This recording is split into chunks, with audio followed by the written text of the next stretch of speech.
And welcome back. In this video, we're going to be learning about self-closing tags. Up until this point, we've used HTML tags that have the opening and then the closing, which has this slash in it. Now, there are a few elements that don't have this syntax, but they have something called self-closing tags. So let's say here between Fuji and Honeycrisp, I want to have a bit of a line break. I can use something like BR here, break. And if I save this and I refresh, we have a little line break. There's also HR, which is horizontal. So you get a horizontal line, if I refresh, right through here. HR, break, just have one single element, self-closing. You might also see something like this, and that is something from the old version of HTML, which uses XHTML. You can read up more about it on your own, but just keep in mind that with HTML5, we're just going to be using this. So obviously on web pages, there's going to be images. So would it be nice if there was a picture of a Fuji apple here? Let's see how we can do it. So with an image tag, and let's think about this critically. If I didn't know what an image tag is and I wanted to add an image to my HTML file, well, if I Google image HTML tag, again, one of the first websites that pops up is the W3 Schools. And I'll show you exactly how an image tag works. If I click try yourself, you can see it in action. You can play around with it. But you can see here that an image tag is a self-closing tag. There's no closing image tag, just one single tag.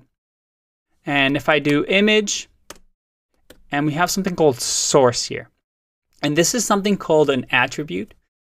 Some HTML tags can have something called attributes, which add special properties to the specific tag. So an attribute always has a value attached to it. And the image source, that's what SRC stands for, tells us where the image is coming from. So let's find an image of Fuji apple. Let's go images. Oh, I like this one. Let's do view image, and it'll give us the link of where this image is. So I'm just going to copy that, paste it in here. Let's go back to our example here. We can see here that there's a few more attributes that we can add to an image tag. But for now, we can just leave it here. Close the tag. You can see that Sublime text adds the nice highlighting for us. And if I save this, go back to our website, and I click refresh, I get this massive Fuji apple. And obviously that's too big. Ideally, we can make it a little bit smaller. Again, if we go back into the example, you'll see that it has width and height. So we can actually just copy that and add it to the attributes so that we specify the width, and this is in pixels. So I save that, I refresh, and look at that, we have the Fuji apple. It looks very, very pretty. Let's add the picture for Honeycrisp as well. I'm going to do this fast. You should be able to just copy this image. And again, we want to make it the same size as the previous one. So I'm going to leave the width and height the same. And let's find an image of a Honeycrisp apple. So Honeycrisp apple images. Well, it looks quite similar, doesn't it? And view image. Let's copy the source from here. I'm going to save that, go back to our website, and let's refresh. And look at that. We have our apples. So image tags are very, very useful.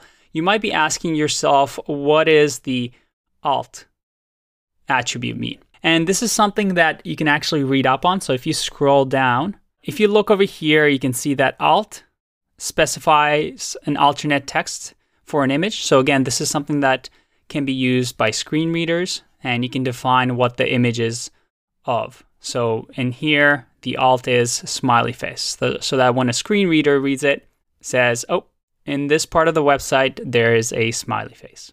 Just to recap, we learned about self-closing tags, which don't require two of them, so an opening and a closing tag, just a single one. So we used BR for line break, we used HR for a horizontal line, and then we have the image tag that also has to have some attributes. So it has a source, which tells us where to grab the image from. It has a width attribute, a height attribute with a value of 42 pixels and 42. All right, I'll see you in the next lesson. Bye-bye.